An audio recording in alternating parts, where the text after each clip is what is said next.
All right, let's take a journey to a place you've probably been but have zero memory of, deep inside your own nervous system during surgery. We're going to break down one of the absolute marvels of modern medicine, how we can safely and, reversibly just turn off pain, sensation, and even consciousness itself. I mean, really think about that for a second. It's kind of wild, isn't it? A doctor can literally flip a switch on your awareness for a little while and then just as reliably flip it right back on. How on earth is that possible? Well, it's not magic, it's all neuroscience. Here's the key. Your entire experience of the world, every single thing you touch, think, or feel, it's all just tiny electrical signals zapping through your nerves. Anesthetics are basically drugs that are custom built to get in there and mess with those signals. And understanding that is how we unlock one of medicine's most essential powers. Okay, so let's start small. Let's start at the most targeted level. Imagine we don't need to shut down the whole system, just one tiny little part of it. Well, that is the job of local anesthesia. If you've ever had a cavity filled, you know exactly what this feels like. The whole point is just to numb a very specific spot. So drugs like lidocaine, what they do is they stop that electrical pain message from ever even leaving the starting line. So this is what a nerve cell looks like normally. When it senses something painful, it just fires off this super fast train of electrical pulses. You can think of these as the ouch signal, and it's on its way straight to your brain. And boom. This shows you exactly what happens when a local anesthetic like lidocaine shows up. I mean, look at that. The electrical train has been completely stopped in its tracks. The nerve is trying to send the signal, but it just can't. The message is blocked, and all you feel is, well, nothing. Just numbness. So how does it actually do that? Well, think of your nerve like a long hallway with a bunch of doors. For that electrical signal to run all the way down the hall, these tiny little gates called sodium channels have to swing open in sequence. Local anesthetics are like a key that gets jammed in the lock, physically blocking those gates from opening. No open gate, no signal. Simple as that.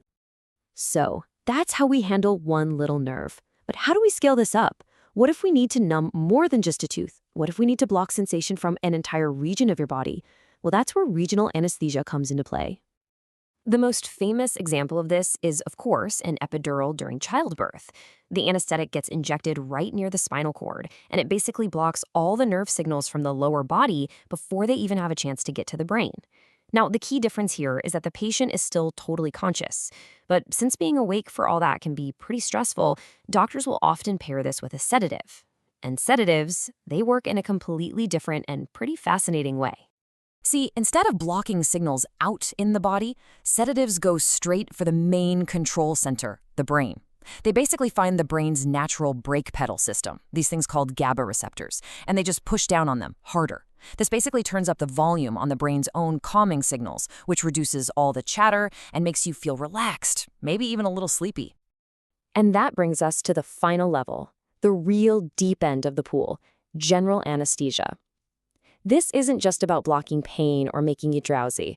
No, this is about inducing a temporary, reversible, and totally controlled coma. There are two main ways to get there. You can use intravenous anesthetics, like propofol, which are injected right into your bloodstream and work super fast. Or, for longer procedures, you can use inhalation agents, like isoflurane, which you just breathe in as a gas. Now, this is what makes general anesthesia the whole shebang. It's a triple threat.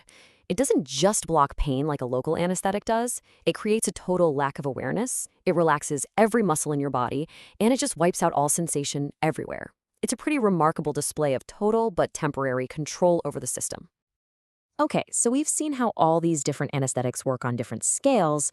Now let's put it all together and actually look at the molecular on and off switches in the brain that these drugs are so cleverly manipulating. First up, we've got our old friends, the GABA receptors. Just like we saw with the sedatives, this is the brain's main inhibitory system. It's the brake pedal. A lot of general anesthetics, like propofol, work by just slamming on these brakes, slowing brain activity down so much that you become unconscious. But hey, hitting the brakes isn't the only way to stop a car, right? You can also just take your foot off the gas. And that's exactly what drugs like ketamine do.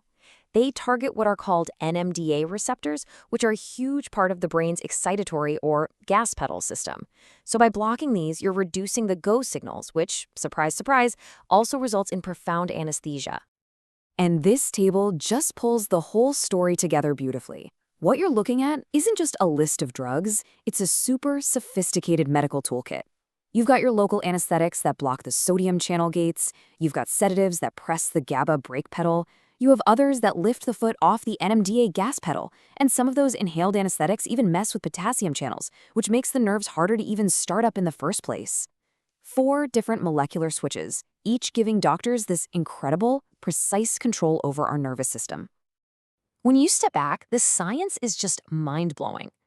We have found the actual molecular switches that control everything from a single pain signal all the way up to the very state of being aware. But it leaves us with a much, much deeper question. If consciousness can be turned off so precisely, just by blocking a few specific chemical pathways, what does that really tell us about what consciousness actually is? That's something to think about.